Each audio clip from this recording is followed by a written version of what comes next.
Contohnya tangan saya ini adalah halangannya gitu, bukan halangan ya, tetapi motor atau mobil yang lewat itu ya, yang dekat di depannya gitu. Maka motor servonya akan terbuka ya, ataupun palang pintunya akan terbuka. Gue statusnya sama, statusnya juga akan terbuka gitu. Nggak kelihatan ya. Nah ini status pintu terbuka gitu. Oke, kelihatan kan? Nah, kemudian mobilnya lewat gitu kan, mobilnya lewat gitu kan. Nah, jeda beberapa saat ya, sekian detik, nah, baru dia menutup palang pintunya kembali gitu. Assalamualaikum warahmatullahi wabarakatuh. Selamat malam teman-teman semuanya. Kembali lagi bersama saya Dodi Burman. Pada video hari ini kita akan kembali membuat sebuah project IoT, yaitu untuk membuka dan menutup palang pintu secara otomatis menggunakan sensor jarak, yaitu sensor ultrasonik. Kemudian kita gunakan motor servo ya untuk menggerakkan palang pintunya. Ini hanya berbentuk prototype saja. Oh, itu terbuka dia ya. Ini hanya berbentuk prototype saja ya. Kemudian kita tampilkan ke LCD I2C 16x2. Tentunya kita menggunakan ESP32 ya. Karena ini berbasis IoT, jadi kita menggunakan ESP32 ya. Gunanya adalah untuk mengantar ya nilai sensor ini ke platform IoT dan memberikan statusnya ke aplikasi Android yang ada di handphone kita. Ya, ini adalah aplikasi Androidnya yang saya jalankan di komputer saya yang menggunakan emulator.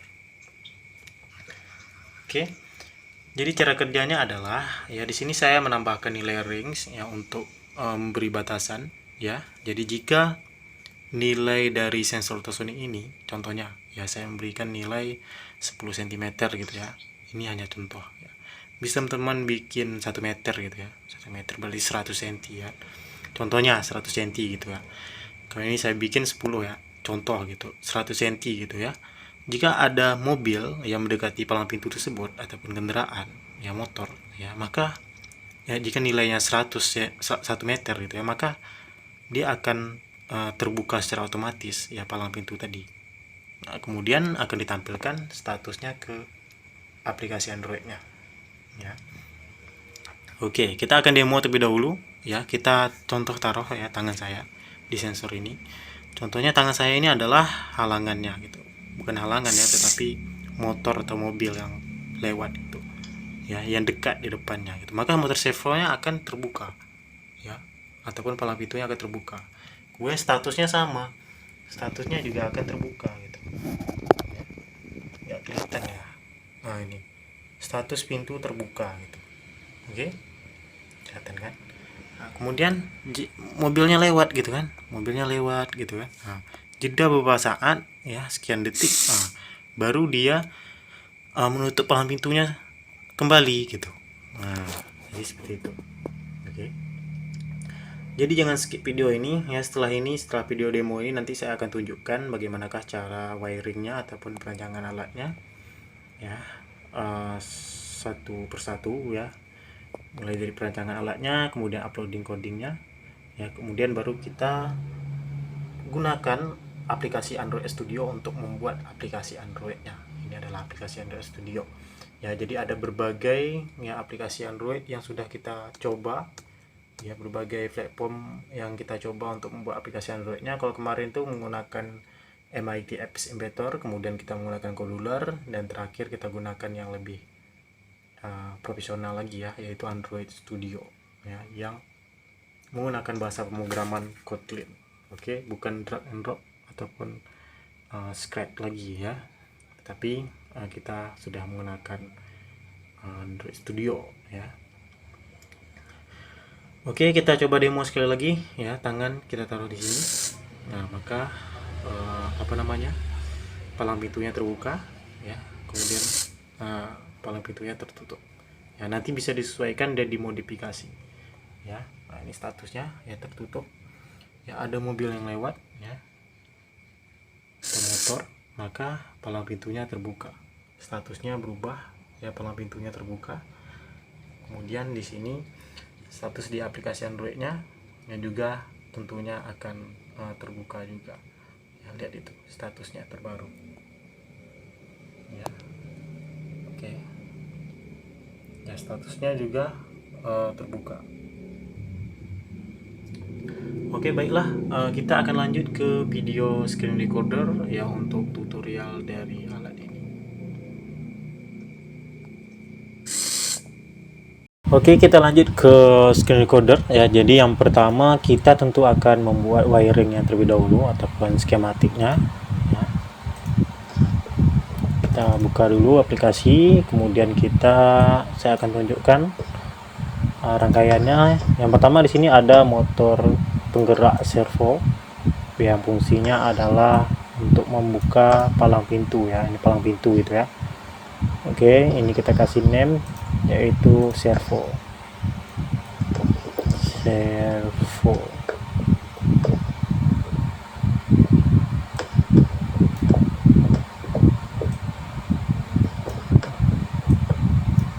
Oke, yang kedua ya, apa lagi kita gunakan, sensor ultrasonic ya. Nah, ini adalah sensor ultrasonic, yaitu sensor untuk detection kendaraan ya, seperti mobil ataupun motor yang nantinya mendeteksi ya dan mengirim nilainya untuk status ke handphone kita ya, karena ini berbasis IoT. Kemudian kita gunakan LCD ya pada box ya, alat case ya, ataupun casing. Ini LCD ya, ini ultrasonic, ini LCD I2C 16 ukurannya kali 2 ya, 16 cm kali 2 cm. Oke. Selanjutnya ESP32, ini adalah ESP32. Oke. Kita bikin terlebih dahulu untuk pin daya ya. Bentar.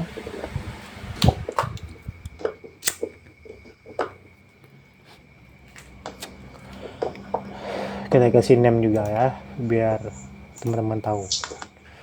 Nanti saya akan kasih ya skematiknya juga ke link deskripsi, silahkan di download ya. Saya kasih free ya. Oke. ESP32 supaya ingat. Jadi yang pertama kita akan taruh di sini, kita bikin di sini dayanya dulu ya, PCC. Ini ukurannya kita kecilkan kembali ya, 14 lah, ini 14 lah ya. Kemudian di bawahnya ada CND ataupun ground.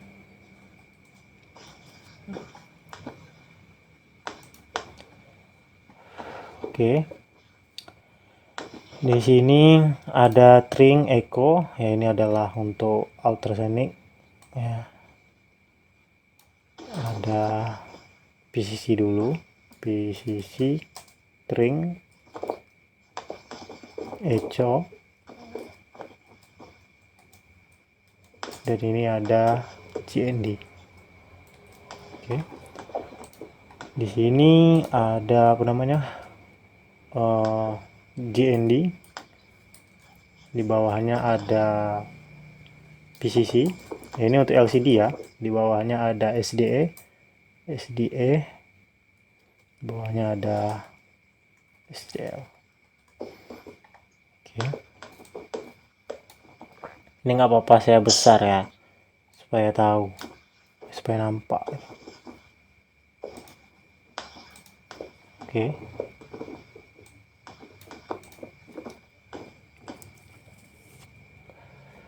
Untuk save flow, di sini ada S ya, saya inisialkan untuk sensor. Kemudian di sini ada warna apa lagi? Warna merah, yaitu untuk plus. Sini ada minus ya. Oke. Kita besarkanlah supaya nampak ya. 24. Oke, kita mulai untuk skematik ya, menghubungkannya. Yang pertama ya, minus kita taruh di mins ini kita taruh di ground ya. Oke, jelek ya, ntar ulangi. Minus ini kita taruh di ground, kemudian PCC plus kita taruh di PCC, kita kasih warna red. Kemudian sensor ya, itu kita tengok di code ya, di code kita taruh di pin 5 ya, berarti kita tambah di sini jadi pin 5. Nanti sesuaikan ya, ini tidak terurut ya, tetapi cukup patokannya di nomornya saja, pin 5 ya, ini sensor.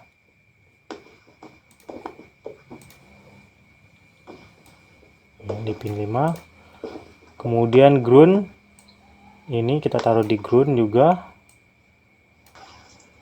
Kemudian PCC kita taruh di PCC. SDA ditaruh di mana? Di pin 21 dan 22 ya. Di sini kita bikin 22 dulu, di sini 21. Nah, dia berjarak ini, nanti tinggal disesuaikan saja ya, yang terdapat pada ISP teman-teman masing-masing.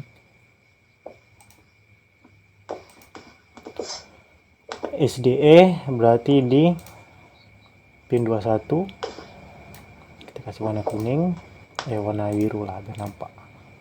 SCL kita taruh di warna hijau ya, kita taruh di pin 22.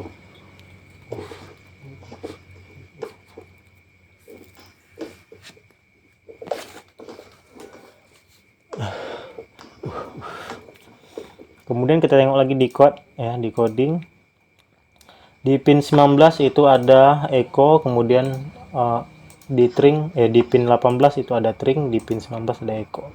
Berarti 18 19 kita tambah juga di sini. 18 19 ya.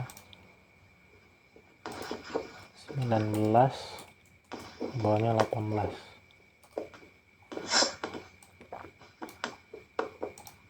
Oke. Berarti tadi string di 18 kasih warna pink ya. Kemudian echo di pin 19 kita kasih warna orange. Oke, PCC di mana? Ya tetap ya di pin daya ya, PCC ataupun positif. Kemudian GND tetap di GND untuk negatif. Nah, seperti ini. Oke. Ya, jadilah skematik dari alat ini ya. Kita save as, kita taruh di, kita simpan dulu ya. Itu berarti di sini foldernya palang pintu parkir ya, parkir pintu masuk ya, pintu masuk.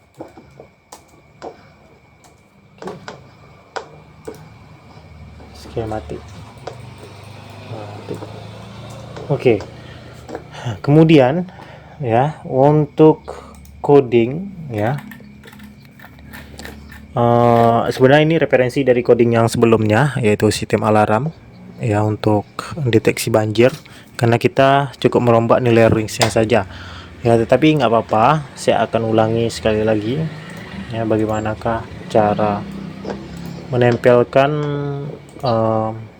code-nya ya. Coding yang saya kasih gratis ini saya akan tunjukkan bagaimana cara menempelkannya ke aplikasi Android Studio atau memasukkannya ke Android Studio.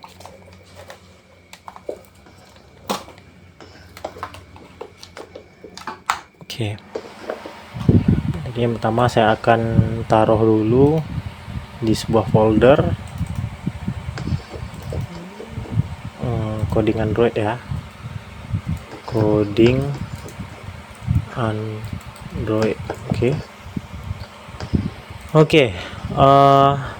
Yang pertama UI dulu ya, yaitu activity main XML. Ctrl A, kita Ctrl C, kita taruh di sini.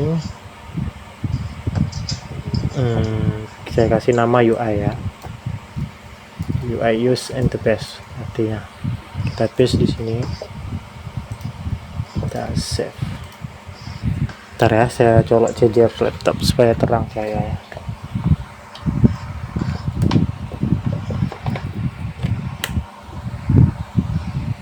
Oke. Yang kedua ada untuk coding logikanya, cara kerja aplikasinya, yaitu di main activity.kt Kotlin ya, KT.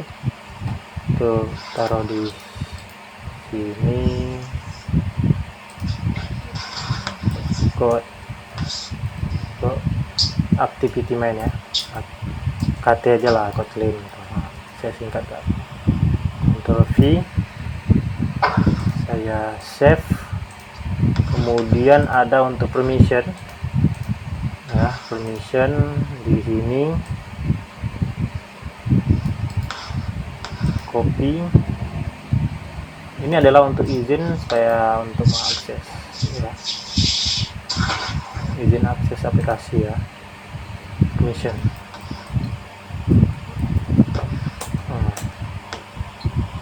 Paste. Nggak pakai ini pun nggak salah karena kita nggak pakai penyimpanan kan, yang penting internet ya, yang atas. Yang bawah nggak dipakai pun nggak masalah, ini optional. Oke, sekarang kita tutup, kita buka ya untuk membuat apps yang baru. Kita pilih activity view, kita pilih NTP view activity ya, kita next, kita kasih nama ya, nama apps-nya apa, palang pintu ya. Palang pintu. Oke, kita klik, ini default Kotlin, kemudian ini untuk versi Android ya, kita klik finish.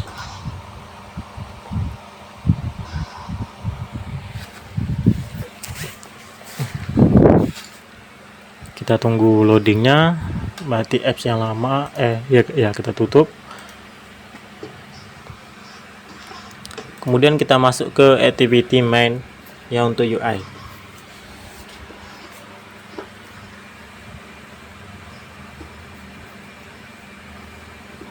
Kita tunggu sebentar karena ini proses build model untuk Gradle-nya ya, untuk menyiapkan use interface ya, dan komponen untuk kita membuat aplikasi Android-nya.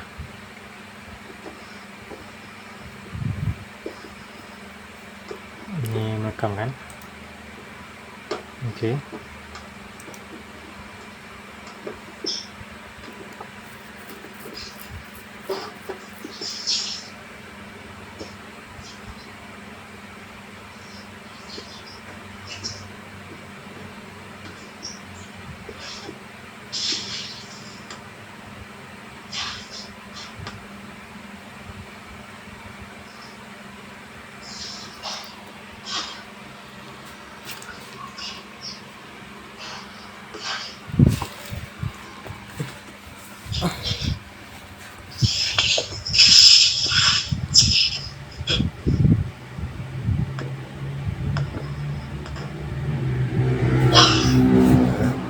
Oke, sudah tampil ya untuk UI-nya.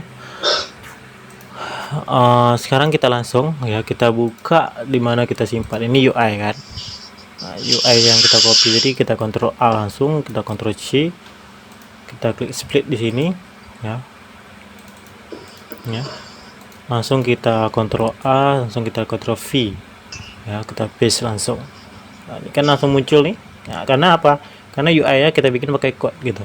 Nah, kemudian di sini untuk example itu nggak perlu ya, maksudnya ini package ya, package example itu names ya, kita ambil blok pas import ini aja.